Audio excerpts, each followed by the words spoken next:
On the stark, red surface of Mars, the diminutive and determined Marvin the Martian stood before a colossal, complex blueprint. "Behold, K9, he declared to his silent, helmeted dog. "The Q-36 hyperspace modulator will be operational.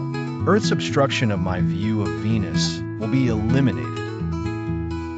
With the patience of a master engineer, Marvin began assembling his new rocket. He used a tiny anti-gravity hammer to place bolts no bigger than a speck of dust.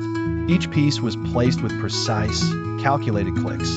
K9 passed him tools with a mechanical whir. The first chaotic complication arose when Marvin discovered a crucial shipment from Acme Corp was missing. Instead of the Illudium Q-36 explosive space modulator, they had sent a Acme Illudium Pu-36 explosive space moderator.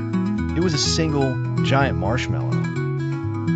Alas, incompetent Earthlings! Marvin fumed. Undeterred, he decided to use the marshmallow as a crash cushion for the landing gear. He placed it carefully at the rocket's base. Suddenly, a familiar, hungry rabbit appeared. "What's up, Doc?" Bugs Bunny nonchalantly leaned against the rocket, munching on a carrot. He spotted the giant marshmallow. "Ooh, mores." As Bugs tried to snag the marshmallow, a frantic game of keep-away ensued. Marvin, hopping with rage, zapped at Bugs with his ray gun, which only succeeded in accidentally welding the rocket's door shut. K9 chased his own tail in confusion. During the chase, Bugs accidentally kicked the support beam holding the rocket upright. The entire structure began to teeter. Marvin froze in horror, watching his creation wobble precariously. Thinking fast, Marvin used his disintegrator pistol on a nearby rock, turning it into fine dust. He then used a cosmic fan to blow the dust under the leaning rocket, creating a makeshift and very unstable wedge. With the rocket stabilized, Marvin went to install the power core.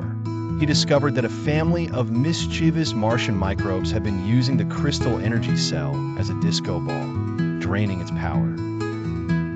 Marvin's solution was to retune the crystal by subjecting it to a perfectly harmonious frequency.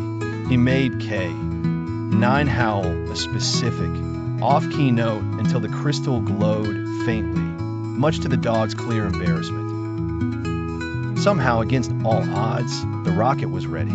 Marvin, giddy with anticipation, pressed the launch button. At last, Venus, here I. The engine sputtered, coughed, and then let out a pathetic sound. Bugs Bunny popped out of the exhaust port, holding an out-of-order sign and wearing a mechanic's hat. "You really oughta get this thing serviced, Doc." He had replaced the fuel with carrot juice. Enraged, Marvin fired his ray gun at Bugs.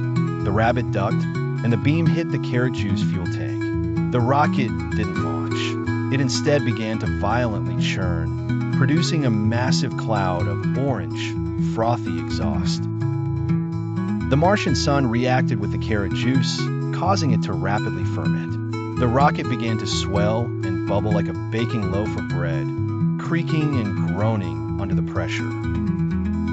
With a sound like a giant gulp, the rocket didn't explode, it imploded.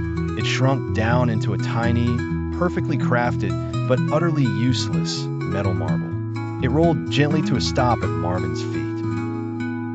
Marvin the Martian stood in silence for a long moment. He picked up the marble, shook his fist at the sky where Bugs was now waving from a departing asteroid, and uttered his famous line of defiance.